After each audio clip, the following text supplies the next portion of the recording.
Bonjour, donc aujourd'hui nous allons voir comment peindre un ciel quand on débute. Donc le dessin est préparé, la feuille est préparée. Là on va voir comment on utilise le liquide de masquage ou drawing gum. Donc l'intérêt de ce produit, c'est de pouvoir réserver des parties du dessin en blanc, soit parce qu'on veut les laisser blanches après, soit parce qu'on veut y mettre une couleur ensuite et dont on veut garder la transparence et la luminosité.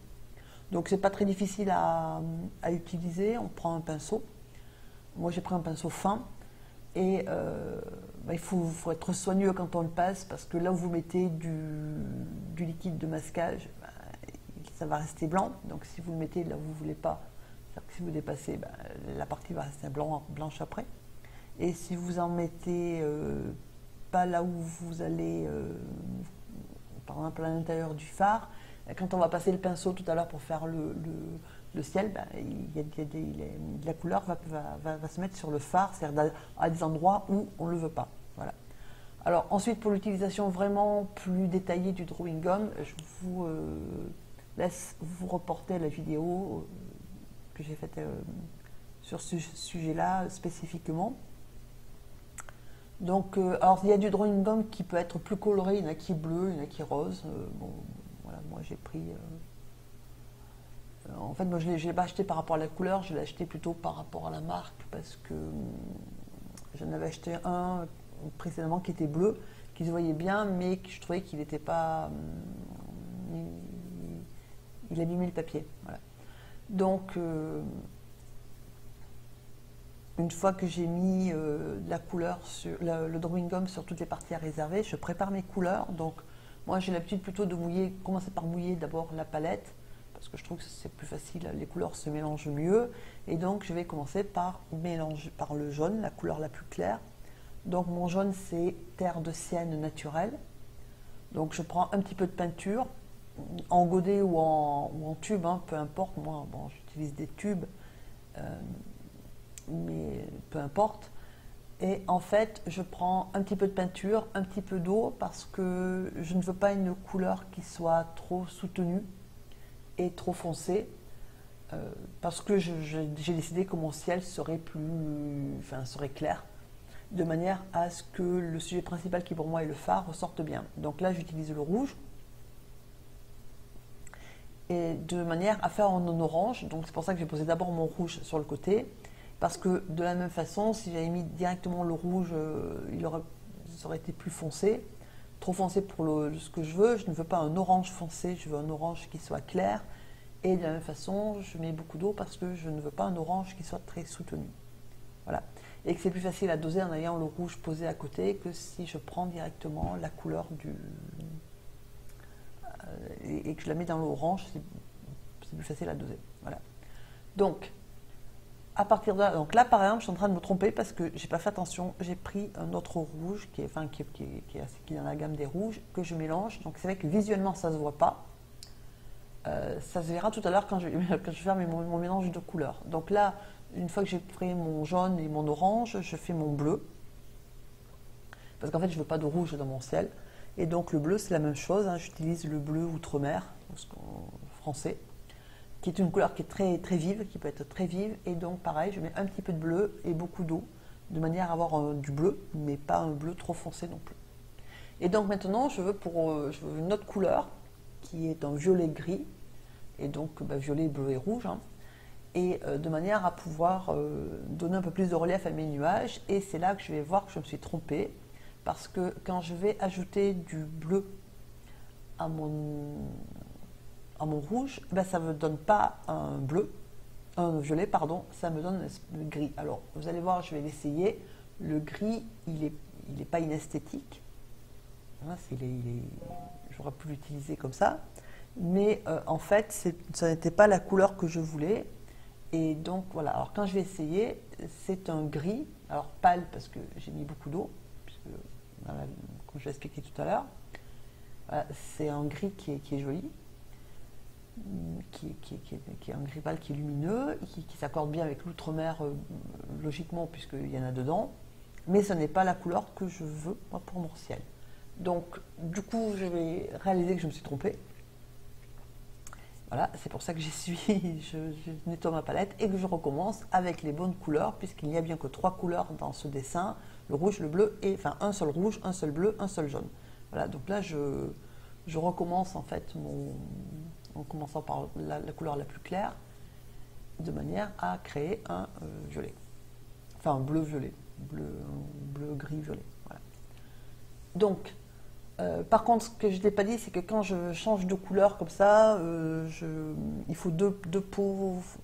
Je l'ai déjà expliqué par ailleurs sur une autre vidéo, mais il est conseillé d'avoir deux pots à eau. Le premier pour rincer, qui va être tout sale en fait, hein, pour bien laver le pinceau, et le deuxième qu'on trempe ensuite dans l'eau propre, de manière à ne pas contaminer la couleur. Donc là, je m'assure que le drawing gum soit bien sec, et je vais mouiller le papier. Donc mouiller le papier, j'ai pris un pinceau plus large, propre évidemment, parce que c'est plus vite fait qu'avec le petit pinceau, hein, c'est tout. Donc la surface mouillée est plus large, et donc on mouille en fait de gauche à droite, ou de droite à gauche, comme vous voulez, et puis ensuite on change de sens de manière à bien mouiller le papier. Alors là, la précaution qu'il faut prendre, c'est de ne pas mouiller en dessous du trait. Pourquoi? Parce qu'en dessous du trait, c'est la mer, et que comme à l'horizon, je vais mettre du jaune, si je mouille et que je ne vois pas de reflet, en fait en clair, donc si je mouille en fait en dessous du trait, la couleur va pénétrer puisque la couleur suit l'eau en fait, hein, et après j'aurai une mer qui sera, où il y aura du jaune alors que j'en veux pas. Voilà, donc je fais bien attention. Après, si c'est difficile, vous prenez du ruban adhésif et vous le posez en dessous du trait de manière à protéger le papier. Voilà. Donc il faut bien mouiller, enfin moi je suis dans un environnement qui est très sec, donc il faut bien mouiller le papier, ce qui suppose de faire plusieurs passages. Voilà, donc là c'est en temps réel. Alors là j'ai pris un pinceau plus fin parce que pour être sûr de bien mouiller en fait correctement le bas du ciel sans dépasser. Voilà, et puis, mais il faut pas hésiter à mettre beaucoup d'eau. Le papier supporte l'eau sans problème. Donc il faut bien mouiller. Alors comment sait-on quand le papier est assez mouillé? Eh bien en fait, il faut qu'il brille. Vous voyez que là, si vous regardez, il brille. Mais qu'on ne voit pas. Voilà, par exemple, quand je viens de poser de l'eau, on voit bien que ça fait une espèce de poche d'eau ou de goutte d'eau, et ça, il ne faut pas. Donc il faut bien l'étaler de manière à ce que la quantité d'eau soit uniforme sur le papier, que ça brille, mais pas que ça suinte l'eau. Voilà. Donc là, je commence par le jaune. Voilà, et ensuite, je vais continuer par le orange. Alors, je tiens le pinceau, en fait, comme ceci, c'est-à-dire vous le tenez incliné entre le pouce et les 3 doigts qui suivent, c'est-à-dire de l'index à l'annulaire. Donc là, je suis passée à l'orange, en évitant en laissant des blancs comme ça, puisque ce sont des nuages. Alors là, après, vous les mettez, c'est selon son goût, hein, son envie, son feeling. Alors l'intérêt de faire ça plutôt que de les passer comme on a l'habitude de tenir le pinceau habituellement, c'est parce que en fait moi je veux un ciel nuageux, et donc je veux pas un ciel avec linéaire, je veux des nuages qui sont un peu mélangés. Voilà. Donc là je passe au bleu en prenant juste une précaution, c'est de ne pas aller mettre le pinceau et donc le charger avec le bleu dans le jaune orange.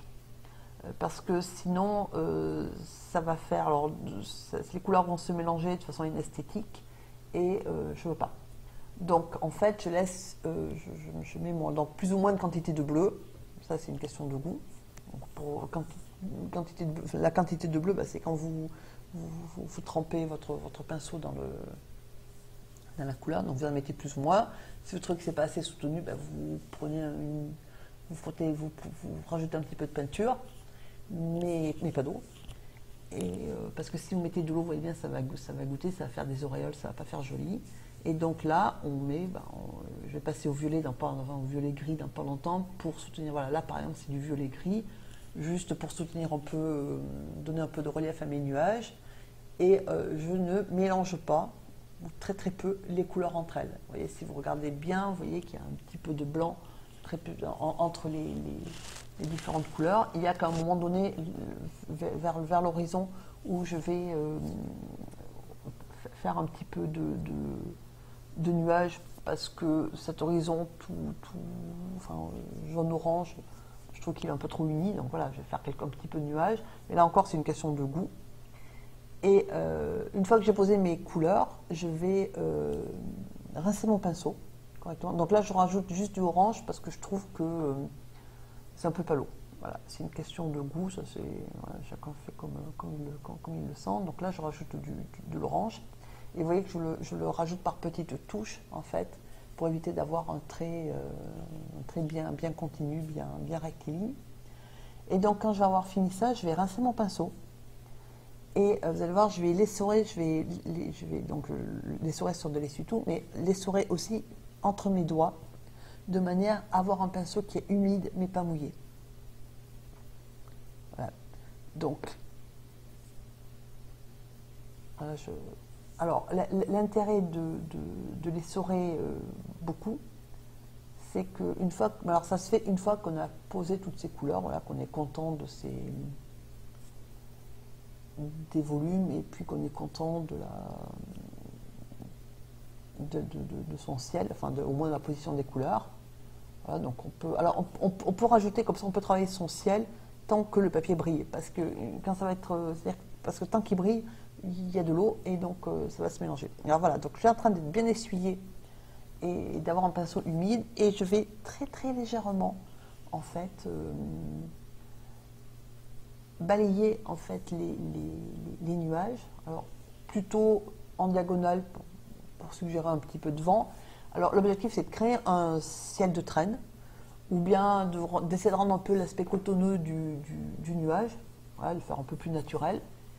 Mais c'est pas non plus de mélanger, voilà, que le jaune devienne tout bleu, etc. L'objectif c'est pas de mélanger, c'est juste de raccorder en fait les couleurs entre elles de manière à avoir un ciel qui soit rendu plus naturel et un peu velouté ou cotonneux. Voilà. Donc une fois que vous êtes content, et je répète que ça se fait tant que le papier est assez mouillé, après ça se mélange plus. Je vais nettoyer parce que si vous regardez, j'ai dépassé un petit peu. Alors là, il faut faire attention en fait, de ne pas trop mouiller le pinceau parce que sinon l'eau va passer côté ciel et ça va vous faire une auréole. Voilà. Donc on nettoie avec de l'eau claire hein, et puis après on passe un peu d'essuie-tout et après on va laisser sécher. Voilà. Donc si vous avez des questions, n'hésitez pas à les poser, je serai très heureuse d'y répondre.